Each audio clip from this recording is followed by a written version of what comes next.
Halo pemirsa, apa kabar Anda hari ini? Senang sekali saya Raden Madlias dapat kembali menemani Anda dalam sebuah program talkshow yang syarat informasi inspiratif untuk Anda dan juga keluarga. Inilah Bincang Sehati.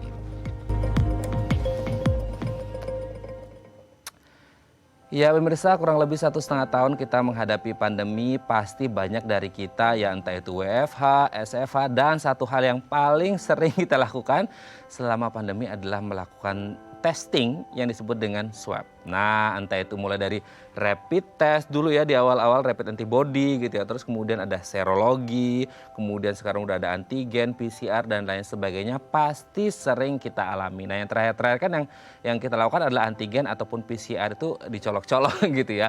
Nah pertanyaannya dari rapid test sampai PCR sebenarnya kalau kita sering, apalagi untuk yang kerja di kantoran, rutin sebulan bisa sekali atau 2 kali. Sebenarnya pertanyaannya gini, ada nggak sih efek dari sering swab? Nah inilah topik yang akan kita bahas hari ini. Nah kalau kita ngomongin pandemi, tes dan lain sebagainya, memang kita dituntut untuk merancang sebuah hal yang baru di era kenormalan baru ini. Nah selanjutnya kita akan membahas terlebih dahulu nih, bagaimana sih caranya merancang langkah masa depan kita, apalagi setelah masa pandemi menghantam di mana semuanya harus berbenah. Nah kita akan bahas satu-satu. Kita lihat yang pertama. Cari tahu apa yang direncanakan. Banyak orang akhirnya di tengah jalan, awalnya masih semangat ya pemirsa, tapi ketika tengah jalan udah langsung break up, udah mess up banget gitu ya. Kenapa? Karena sebenarnya mereka punya impian 1, 2, 3, 4, 5, dan 6 gitu. Terlalu banyak impian sampai mereka nggak ngerti sebenarnya yang paling fokus mau direncanakan ini yang apa, seperti itu. Jadi penting bagi kita untuk menilik nih, kita kan punya daftarnya ya. Oh dari ini kita lihat nih mana nih yang paling akan kita rencanakan seperti itu. Jadi penting bagi kita untuk tahu apa yang akan kita rencanakan. Jangan sampai asal jalan aja gitu ya, nggak memandang kanan kiri, nggak tahu nih rencananya seperti apa. Oke kita lanjut poin yang kedua. Tentukan skala prioritas. Nah tadi kan sudah disebut ada 1, 2, 3, 4, 5, A sampai Z gitu ya. Nah sekarang tentukan skala prioritas dalam artian gini.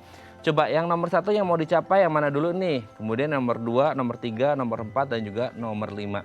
Ini harus berurut. Jangan sampai semuanya nggak mau pokoknya tahun 2022 tahun depan 5-5-nya harus tercapai semua. Kalau Anda super power man mungkin bisa gitu ya.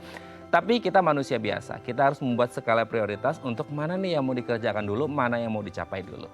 Oke, kita lanjut poin yang ketiga. Buat rutinitas yang mendukung. Kalau Anda ingin menjadi seorang pesulap, berarti Anda setiap hari harus latihan sulap. Nah, itulah yang disebut dengan rutinitas yang mendukung. Jadi kalau Anda ingin sukses, misal nih tahun 2022 karena pandemi, kena PHK, nah kemudian Anda ingin buka usaha. Nah, berarti Anda harus mendukung rutinitas yang mendukung. Salah satunya adalah coba Anda mulai dari jadi dropshipper gitu ya. Nah, ini menjadi salah satu hal yang mungkin bisa mendukung Anda untuk menjadi seorang pengusaha yang sukses. Oke, kita lanjut poin yang selanjutnya. Kenali tantangan, yang namanya rencana masa depan itu pasti yang di pikiran kita tuh yang indah-indah gitu ya pemirsa. Tapi Anda juga harus sadar dan kita harus aware bahwasanya di luaran sana, di depan sana ini tidak hanya yang indah-indah. Tapi juga banyak sekali tantangan, challenge yang harus kita hadapi. Nah kita harus bersiap diri. Apa saja tantangan kita boleh tulis gitu ya. Oh ini tantangannya seperti ini, jadi kita punya solusinya seperti apa. Oke kita lihat yang terakhir. Temukan support system. Ini juga menjadi sangat penting, entah impian kita untuk keluarga, keuangan, pekerjaan dan lain sebagainya. Penting bagi kita untuk menemukan support system, salah satunya keluarga ataupun sahabat yang bisa mendukung kita ketika kita down dan ketika kita sukses nanti. Oke, itu dia beberapa cara yang bisa kita lakukan untuk merancang masa depan dan kami akan membahasnya sesaat lagi. Tetap bersama kami di Bincang Sehati.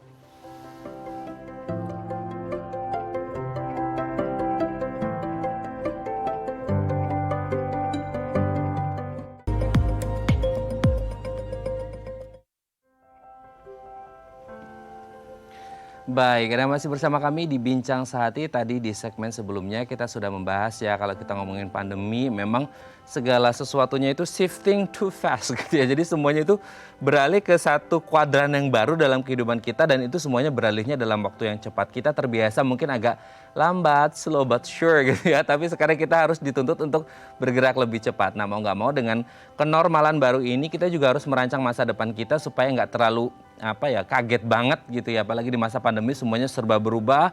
Untuk mereka yang mungkin dulunya karyawan, harus jadi pengusaha gitu ya, mulai bisnis kecil-kecilan dari kecil. Nah ini juga membutuhkan hal yang sangat penting. Biasa dapat gaji bulanan, sekarang harus dapat gaji harian gitu ya. Nah ini penting bagi kita untuk merancang masa depan, langkah-langkahnya seperti apa sih. Jangan sampai kita salah langkah malah nanti bisa berabe gitu ya di tengah-tengah. Nah untuk membahasnya gimana sih langkah-langkah merancang masa depan, telah tersambung bersama kami di sambungan Zoom dengan Mbak Rifda Wahyuni, MPSC Psikolog, seorang psikolog klinis dewasa. Kita sapa terlebih dahulu. Assalamualaikum, selamat pagi Mbak Ayu, apa kabar? Waalaikumsalam, pagi. Oke Mbak Ayu, hari ini kita akan membahas satu hal yang sangat penting gitu ya kalau kita ngomongin tentang masa depan. Masa depan ini kalau orang yang ya udahlah mengalir aja kayak air sungai. Kadang-kadang ada yang ngomong gitu, tapi ada juga enggak. Saya masa depan saya gini-gini, langkahnya gini-gini. Nah, penting sebenarnya untuk merancang masa depan gitu ya. Nah, kita lihat yang pertama adalah cari tahu apa yang direncanakan. Penting nggak sih untuk kita sebagai orang gitu ya, untuk mencari tahu dulu apa yang direncanain, nggak asal gerusak-gerusuk aja gitu Mbak Ayu, gimana nih? Ya, benar. Penting banget gitu kan. Apalagi di masa-masa pandemi yang kayak sekarang, kebanyakan memang banyak sekali gitu loh kekhawatiran, cemas yang berkaitan dengan masa depan. Ya. Tapi sebelum kita melangkah nih, sebelum kita membahas tentang apa sih yang menjadi rencanamu di masa depan, hal pertama sebenarnya yang paling penting untuk diketahui itu adalah bagaimana cara kamu memahami diri sendiri. Ya. Gitu. Itu yang penting. Karena selama masa pandemi ini mau nggak mau, kebanyakan ya, karena mungkin situasi gitu kan, mendukung banget gitu loh untuk lebih banyak melihat sisi negatif dari diri sendiri. Jadi kayak ngerasa aku nih kayak nggak bisa lah begini, nggak bisa lah begitulah. Kemarin dapat gaji bulanan, kalau sekarang susah gitu kan, gaji harian, aduh gimana ya, bisa nggak ya nanti ya, kebutuhanku tuh banyak dan segala macam gitu. Itu tuh jadi masalah tersendiri gitu. Jadi sebelum melangkah nih mau membangun rencana, sebaiknya pahami dulu nih diri sendiri gitu. Penting banget gitu loh untuk mengidentifikasi apa sih yang menjadi kebutuhan kamu sebenarnya, apa yang menjadi keinginan kamu gitu. Jadi perlu gitu loh untuk melihat lagi gitu kan, oh inilah kebutuhan, oh inilah keinginan gitu. Itu yang pertama sekali. Jadi jangan sampai gitu loh keinginannya lebih tinggi dari kebutuhan, sehingga kebutuhan itu jadinya terkesampingkan gitu loh. Betul. Jadi kebutuhan itulah yang harus menjadi prioritas utama. Setidaknya nih kebutuhan dasar kamu nih sudah terpenuhi dengan baik. Nah, itu yang pertama, yang penting banget gitu. Nah, setelah itu yang perlu untuk dipahami apalagi bagaimana atau apa sih yang menjadi sumber kekuatan kamu, hal-hal potensial apa yang ada di diri kamu. Nah, gitu. Itu penting banget untuk dilihat lebih jauh. Jadi nggak cuma ngelihat dari sisi lemahnya diri sendiri ya, tapi juga perlu untuk mengidentifikasi hal-hal apa nih yang berpotensi untuk bisa dikembangkan dari diri sendiri. Gitu. Nah, yang ketiga baru di list gitu loh, apa aja sih kelemahan yang kamu miliki gitu.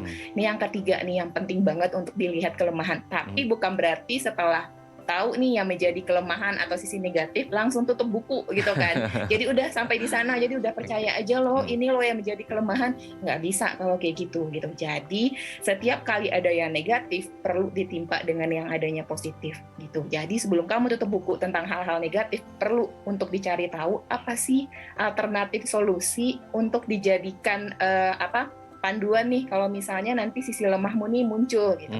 Apa yang bisa kamu lakukan untuk mengantisipasi itu? Nah, dengan begitu nanti akan bisa jauh lebih siap, lebih ready lagi gitu loh dalam menghadapi apa yang akan terjadi di masa depan. Gitu. Itu yang penting banget gitu. Sangat luar biasa. Jadi cari tahu untuk apa yang direncanakan dengan mengenali diri sendiri tadi yang disebutkan oleh Mbak Ayu gitu ya. Setelahnya penting nggak sih untuk menentukan skala prioritas mana dulu yang mau dicapai atau yang mau dilakukan ini Mbak Ayu? Iya, penting banget. Jadi kan sebenarnya skala prioritas itu tujuannya kan agar kita bisa sampai nih ke final destination gitu loh, tujuan akhirnya apa gitu kan.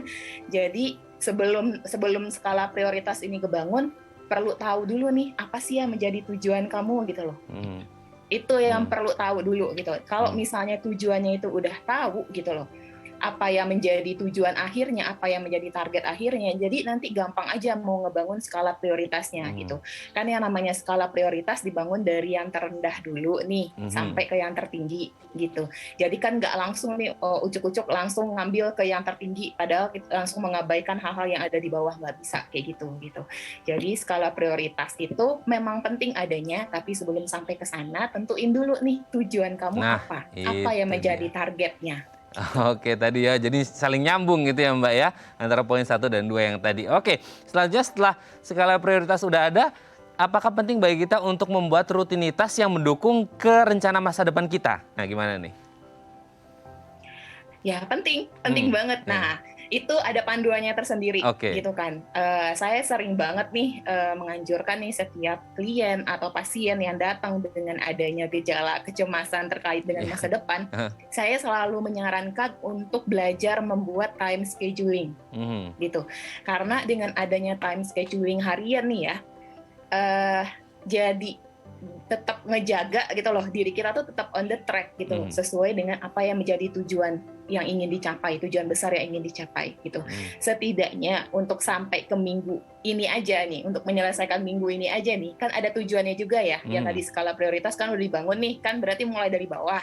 Jadi skala prioritas untuk mingguan ini kan udah ada. Nah untuk sampai ke sana, kita perlu untuk menjaga atau perlu untuk bisa membuat diri kita tuh bertahan. Tapi bertahannya itu jangan sampai bertahan yang merusak ke diri sendiri gitu loh. Jangan dilakukan secara random, tapi atur semua kegiatan itu. Gitu. Nah, makanya penting untuk membuat yang namanya time scheduling gitu. Time scheduling harian gitu kan. Nah, terus gimana nanti bisa dievaluasi sendiri gitu kan, hari-harinya gimana gitu kan.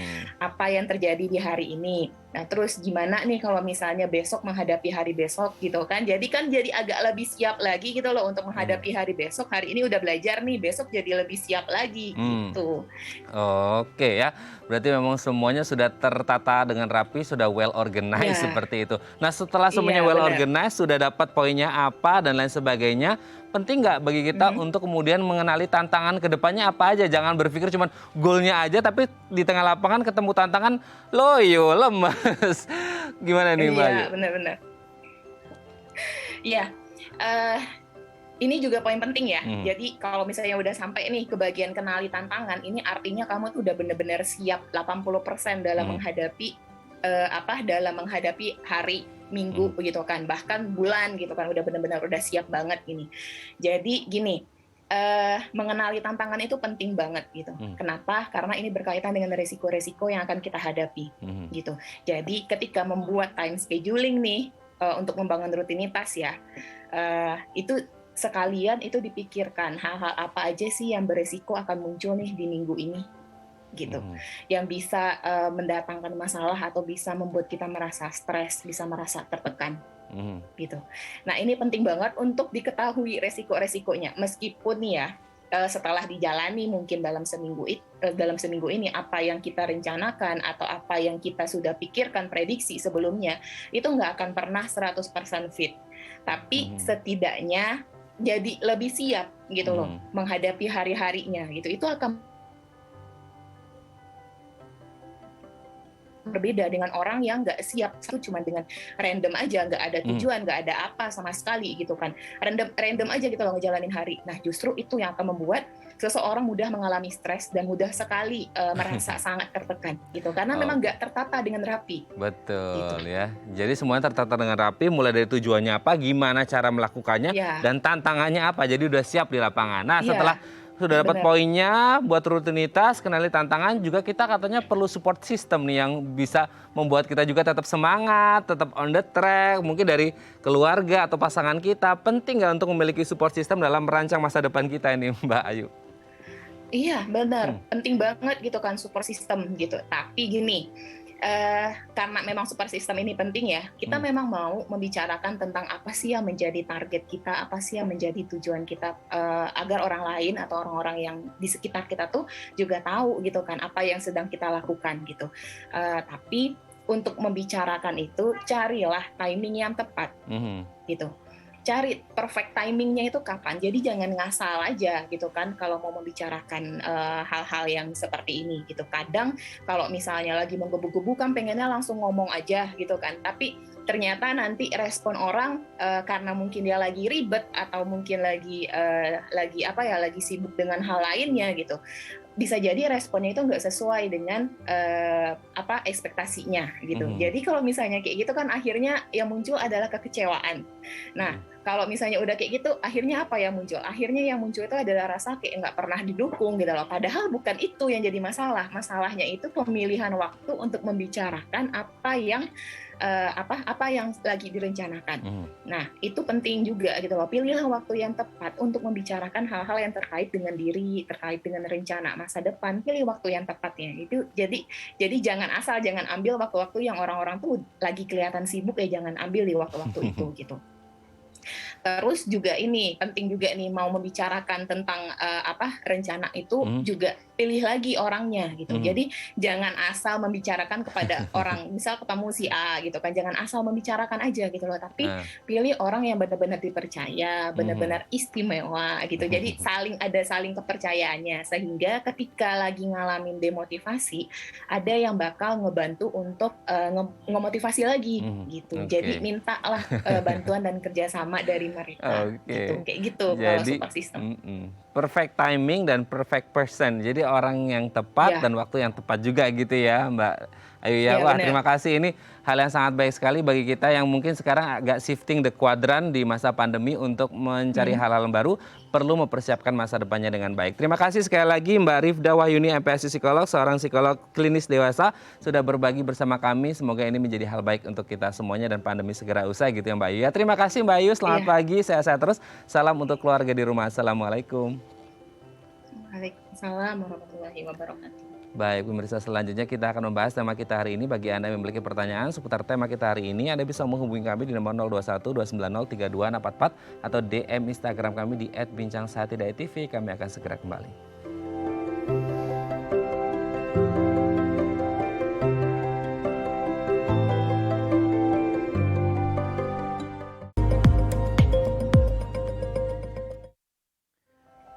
Baik, Anda masih bersama kami di Bincang Sehati dan kita masih membahas tema kita hari ini. Mungkin ini pertanyaan dari banyak orang gitu ya, yang kemudian bertanya-tanya selama 1,5 tahun ini mungkin banyak yang melakukan rapid test antibody, serologi, antigen, PCR dan lain sebagainya. Dan kemudian kan pernah tuh saya baca juga ada yang karena antigen atau apa akhirnya timbullah ini itu segala macam. Nah sebenarnya ini menjadi ada efeknya nggak sih kalau kemudian kita sering melakukan swab, apalagi kalau kantornya rutin ya, sebulan bisa sekali atau 2 kali.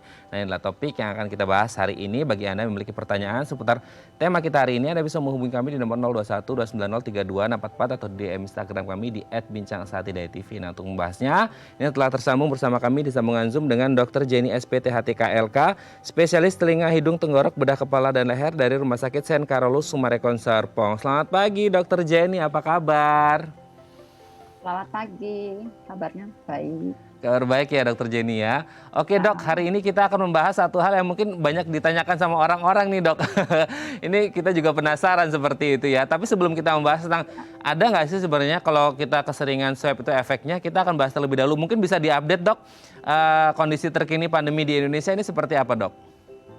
Oh ya, pandemi COVID-19 di Indonesia saat ini menunjukkan kondisi perbaikan ya dibandingkan bulan-bulan sebelumnya, bulan Juli gitu, di mana kita bisa melihat dari beberapa indikator, diantaranya kasus yang aktif, terus angka kesembuhan, positivity rate bulanan, serta angka kematian, di mana kasus aktif, angka kesembuhan, dan positivity rate kita menunjukkan perbaikan. Kasus aktifnya menurun, angka kesembuhannya meningkat, sementara positivity rate-nya juga menurun dibandingkan bulan Juli, yang dimana bulan Agustus itu adalah sebesar 18,38%, sementara di bulan Juli itu positivity rate-nya kita lumayan tinggi, 27,4%.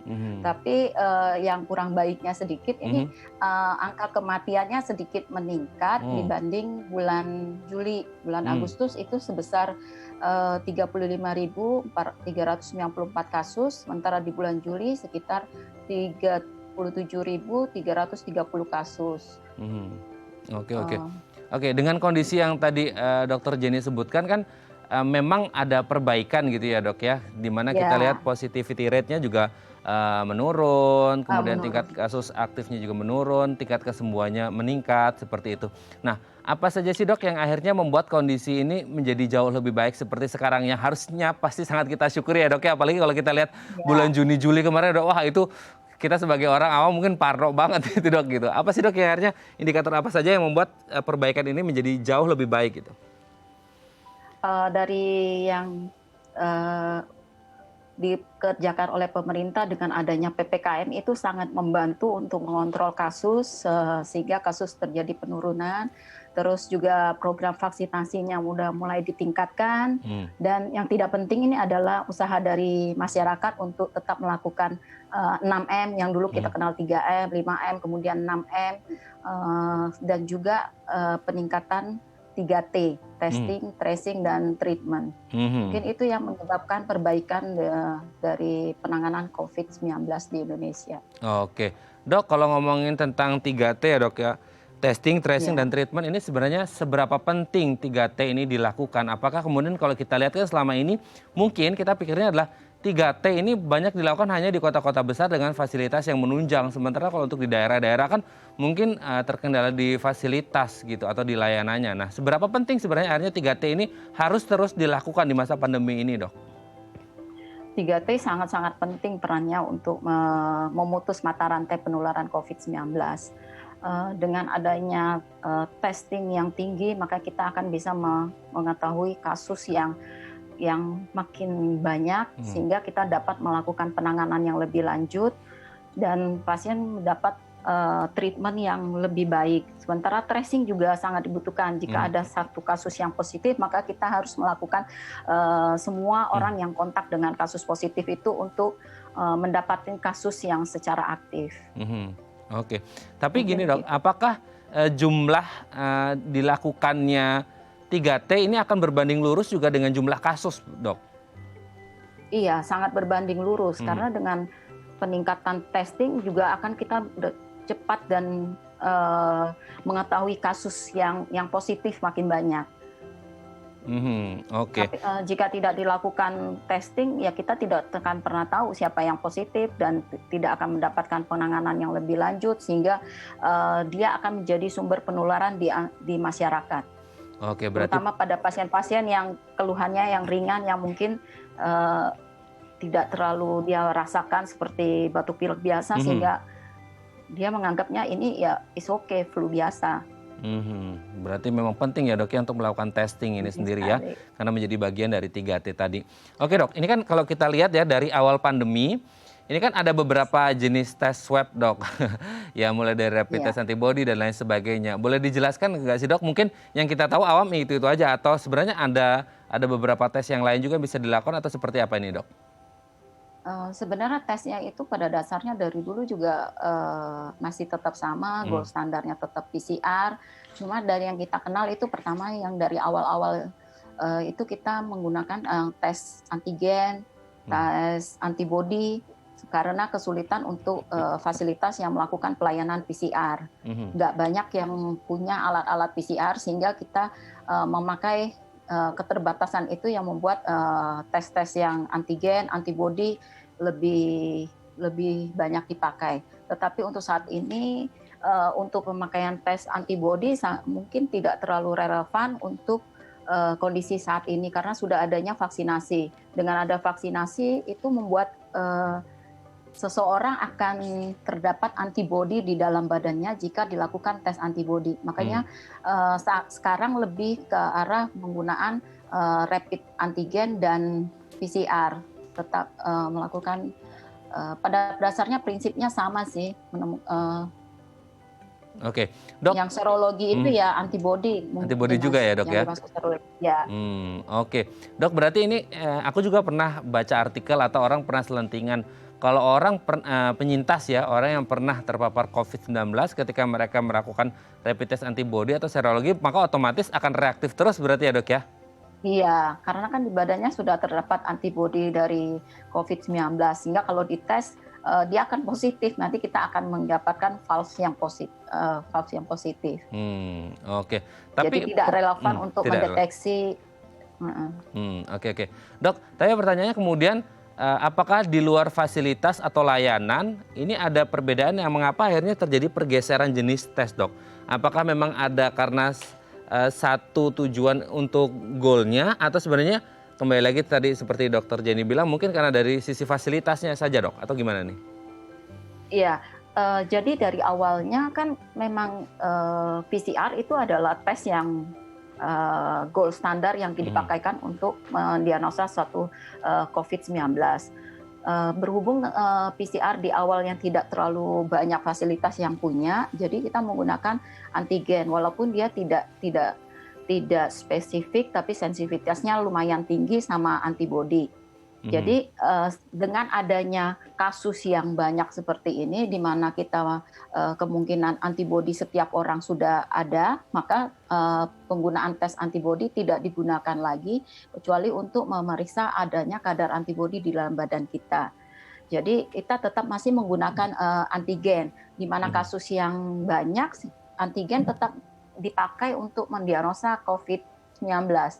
Jadi di bulan Juni dan Juli kemarin yang kasus yang sangat tinggi, kita tidak lagi jika antigennya positif pada pasien yang bergejala, terus kita lakukan tes antigen dan positif, itu kita sudah anggap itu suatu COVID-19, tidak dikonfirmasi lagi dengan PCR karena jumlah yang sangat banyak, kesulitan juga untuk melakukan pemeriksaan dalam satu waktu yang begitu banyak.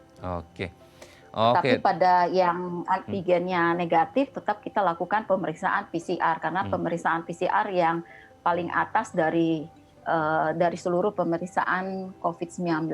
Jadi tetap kita mengacu pada PCR. Oke, ini penjelasan yang sangat luar biasa dari Dr. Jenny. Nanti kita setelah break mau bahas tentang, kalau akhirnya kita sering swab, Dok, mungkin di kantornya bisa sekali dalam 2 minggu atau sebulan sekali gitu ya. Sebenarnya ada efeknya nggak sih? Nanti akan kita bahas di segmen selanjutnya, Dok ya. Baik pemirsa, bagi Anda yang memiliki pertanyaan seputar tema kita hari ini, Anda bisa menghubungi kami di nomor 021 290 32644 atau DM Instagram kami di @bincangsahatidayatv. Kami akan segera kembali.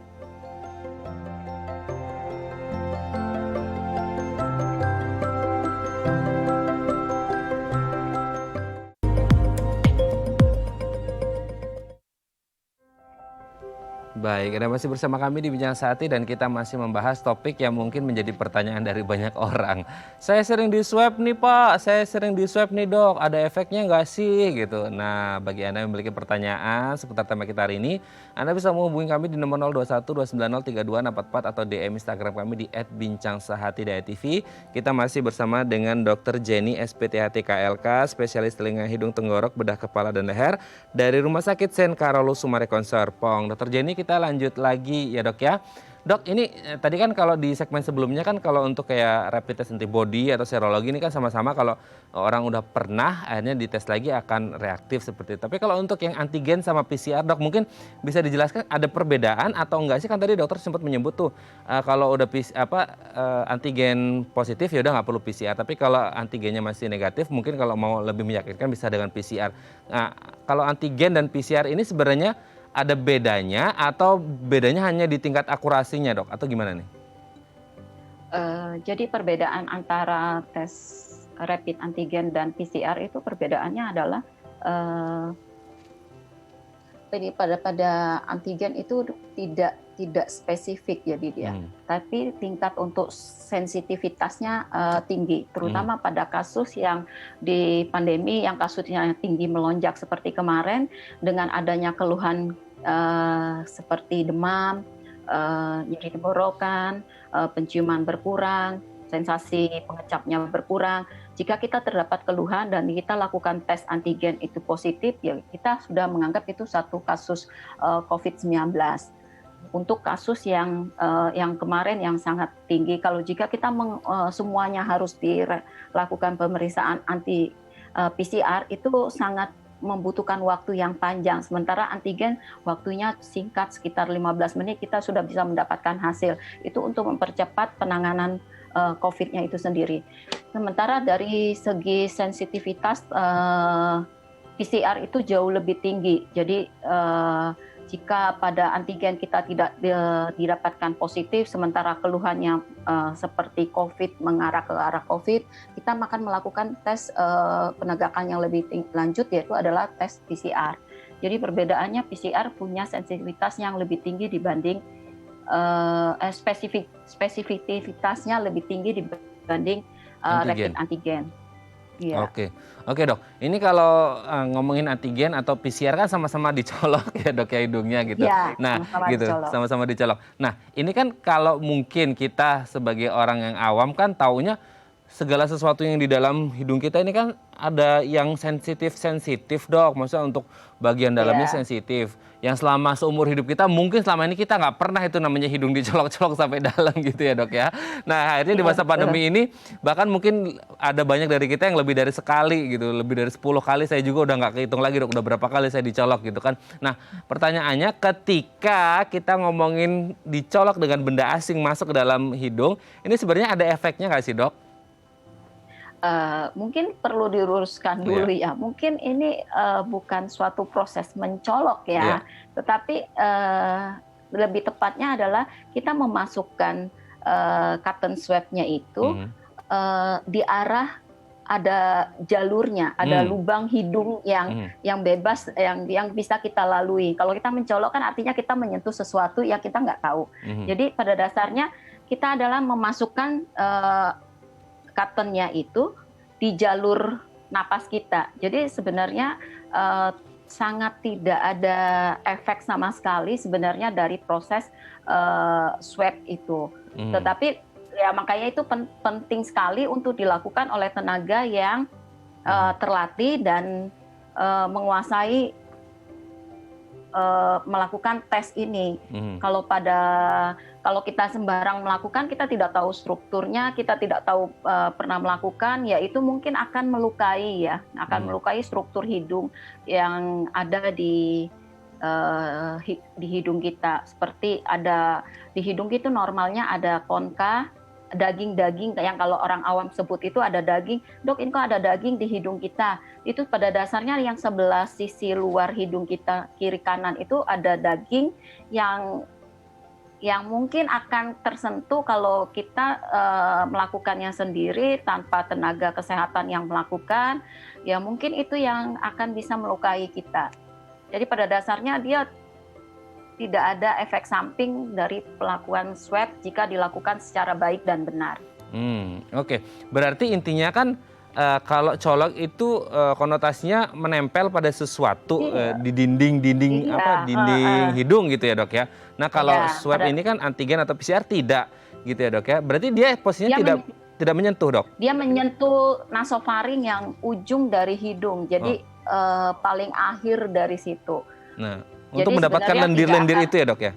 Ya, lendir dari nasofaring. Jadi nasofaring itu adalah struktur yang paling belakang dari hidung. Ya sekitar 7 cm ke belakang kita akan mendapatkan dinding yang mentok itu, yaitu nasofaring. Oke. Dok, tapi di struktur hidung sendiri ya harusnya kosong ya, ruangan untuk bernapas kita ada. Oke.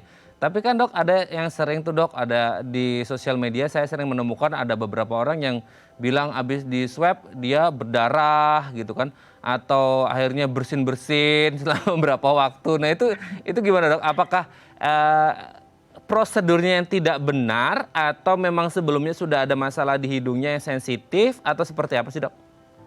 Iya, kalau yang tadi dicolok kok bersin-bersin, ya mungkin ya kalau pada pasien-pasien, ada pada orang tertentu yang menderita seperti rinitis alergi, dengan kita memasukkan kapas itu dia akan memicu reaksi alerginya muncul, jadi akan terlihat bersin-bersin. Jadi mungkin pada dasarnya dia punya basic, tetapi jika kita tidak punya basic alergi, paling kita hanya bersinnya sekali, 2 kali saat pengambilan. Selebihnya itu kita tidak akan terpicu lagi untuk bersin-bersin pasca dilakukannya swab. Nah, sementara pada yang jika kita melukai dinding-dindingnya, ya itu mungkin jadi ada bisa menyebabkan lecet, luka, dan berdarah. Ya mungkin itu kalau kita tidak melakukan dengan benar atau di dalam hidungnya memang ada kelainan struktur hidung. Jadi normalnya kan ada penyekat hidung kiri dan kanan, di kanan kirinya ada daging kecil. Nah, jika pada kelainan hidung di mana sekat antara hidung kiri dan kanannya terdapat kelainan seperti adanya bengkok, sehingga mungkin itu yang tidak diketahui dan pas melakukan swab kita akan menyentuh bagian yang bengkok itu mungkin orangnya akan sakit, berdarah, mungkin itu. Jadi pada dasarnya kalau jika tidak ada kelainan di hidung, struktur hidungnya, melakukan swab itu sangat tidak bermasalah sih. Tidak menyebabkan efek samping yang berarti. Oke, Dok. Sebelum kita lanjut, Dokter Jenny, ini ada DM Instagram dari Pak Burhan. Dok, saya itu hidungnya suka mimisan. Oh, ini berarti mungkin punya riwayat mimisan kali ya, Dok, ya, dari kecil. Saya itu hidungnya suka mimisan, kebentur dikit aja bisa mimisan. Kalau mau tes kayak antigen gitu aman nggak ya? Saya sih belum pernah antigen. Oh, ini belum pernah nih, berarti mau coba tapi takut karena mungkin punya riwayat mimisan. Gimana nih, Dok? Kalau di ini historinya dia riwayatnya suka mimisan. Ya kemungkinan pada pasien-pasien yang suka mimisan, salah satu diantaranya adalah pasien itu punya riwayat yang seperti rinitis alergi, sehingga dia sering bersin terus gatal sehingga dia suka menggosok-gosok di bagian hidung, dan itu sendiri sudah menimbulkan lecet di selaput lendir septumnya, sehingga pada saat melakukan swab itu, jika dilakukan di tempat fasilitas kesehatan yang memang sudah diakui, mungkin itu relatif aman karena mereka sudah dilakukan pelatihan sehingga mereka sudah kredibilitas untuk melakukan swab. Jadi menurut saya aman saja sih jika dilakukan swab. Jadi nggak usah takut untuk dilakukan swab, tapi mungkin pergilah ke pelayanan kesehatan yang memang yang sudah diakui untuk melakukan pemeriksaan antigen, antigen dan PCR itu. Oke, kredibel dan certified lah ya, Dok, ya pokoknya ya. Iya. Oke, semoga ini bisa menjawab pertanyaan dari Pak Burhan dan semoga sehat terus gitu ya. Dok, kita kembali lagi. Ini kan sekarang ya, Dok, ya, masalahnya adalah tadi kan dokter kalau dilakukan oleh profesional nggak mungkin gitu. Tapi kan sekarang, Dok, ya, mau nggak mau kita harus akui di marketplace banyak banget orang jualan alat untuk antigen ini, Dok. Nah, akhirnya banyak beli dan akhirnya main sendiri gitu untuk masukin ke dalam. Ini dokter Jenny melihat ini seperti apa, bahaya atau enggak ini? Kalau menurut saya sangat lumayan bahaya ya jika melakukan sendiri sementara tidak punya kemampuan untuk melakukan. Pertama, kemungkinan dia akan mendapatkan hasil yang tidak maksimal. Kemungkinan dia akan mendapatkan hasil yang negatif sementara karena kemungkinan dia pengambilan sampelnya tidak tepat, tidak sampai ke nasofaring, sehingga kemungkinan hasilnya juga akan negatif. Belum lagi nanti yang dijual marketplace yang tidak kita tahu atas standar Depkes, nanti apakah itu palsu, kan kita sering juga mendengar yang berita yang rapid antigennya sendiri yang tidak diakui sehingga hasilnya tidak valid itu. Jadi belum lagi yang kesalahan melakukan swab sehingga terjadi perlukaan. Nah, itu mungkin yang bahaya kalau melakukan swab sendiri menurut saya. Oke. Jadi ada perlukaan di sekitar hidung dan jika dilakukan terus-menerus ya artinya dia akan merangsang untuk terjadi luka sembuh dan itu akan menyebabkan problem di hidungnya nanti. Nah, itu ya. Jadi harus dilakukan oleh profesional gitu ya, Dok, ya. Nah, kalau akhirnya dilakukan dengan profesional pun sebenarnya ada frekuensi nggak sih, Dok? Maksudnya bolehnya cuma berapa kali dalam sebulan gitu, ada nggak, Dok? Atau selama dilakukan secara profesional dan aman sesuai SOP masih aman-aman aja atau gimana tuh, Dok?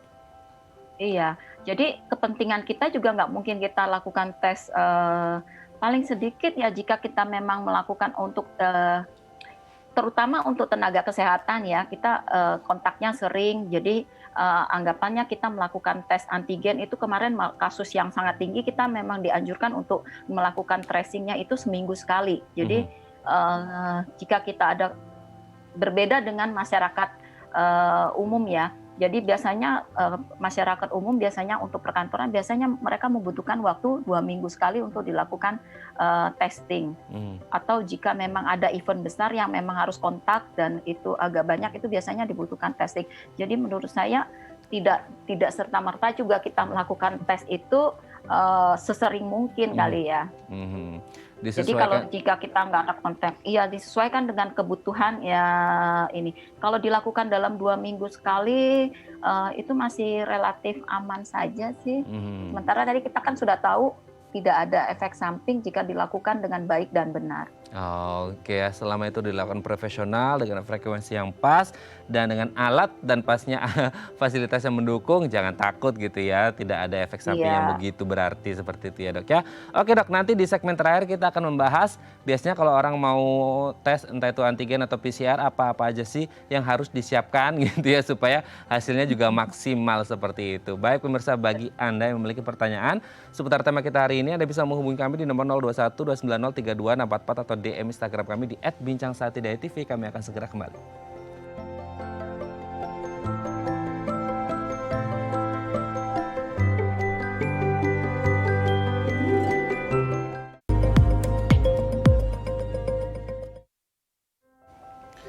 Baik, Anda masih bersama kami di Bincang Sehati dan kita masih bersama dengan Dr. Jenny SPTAT KLK, spesialis telinga hidung tenggorok bedah kepala dan leher dari Rumah Sakit Sen Karolus Summarecon Serpong. Dr. Jenny, kita bahas tips ya. Ini kan banyak yang kemudian kita masih ada yang deg-degan nih kalau mau antigen gitu ya. Termasuk saya juga sebenarnya gitu.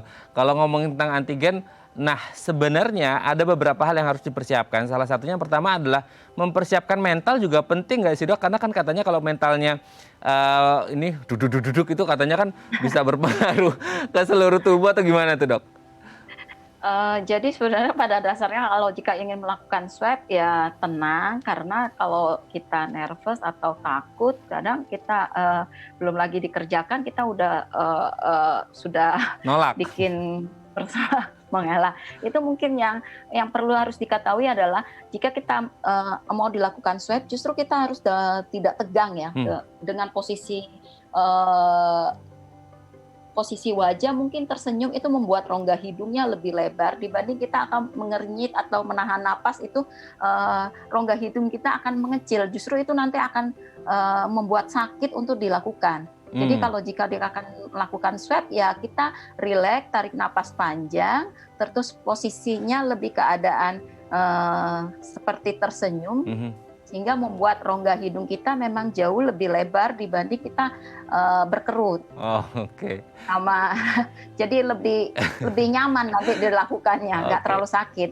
Oke, semoga bisa ya dok ya besok kita praktek. Soalnya jadi posisi wajahnya mesti hidung ini kan punya. Jadi kita ngomongnya katup hidung, jadi valve hidung. Jadi kalau kita mengernyit di katup sini, dia akan mengecil, sehingga itu akan menghalangi masuknya cotton itu.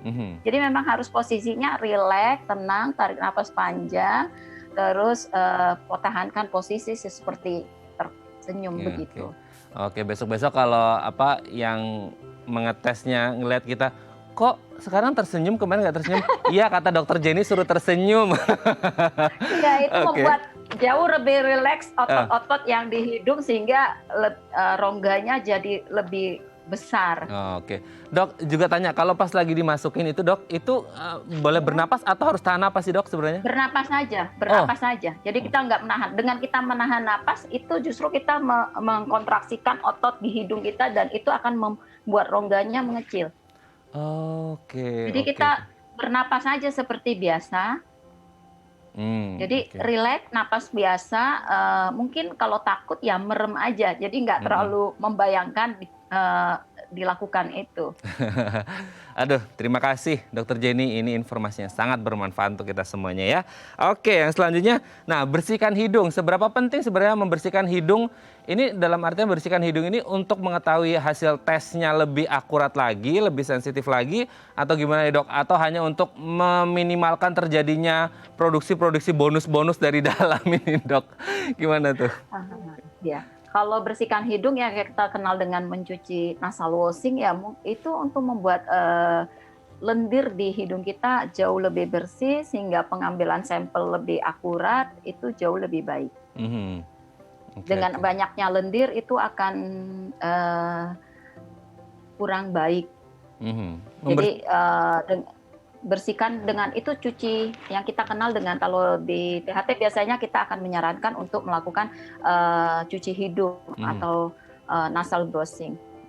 Itu pakai cucinya dengan air biasa aja udah cukup atau perlu cairan khusus atau gimana tuh, Dok? Oh ya, mungkin kalau dengan cairan biasa, saya pernah coba sendiri ya sebenarnya. Dengan air biasa itu biasa kita lebih sakit dilakukan. Jadi lebih baik menggunakan ada cairan air agak hangat, kita berikan kalau kita mau bikin sendiri ya, garamnya sedikit aja.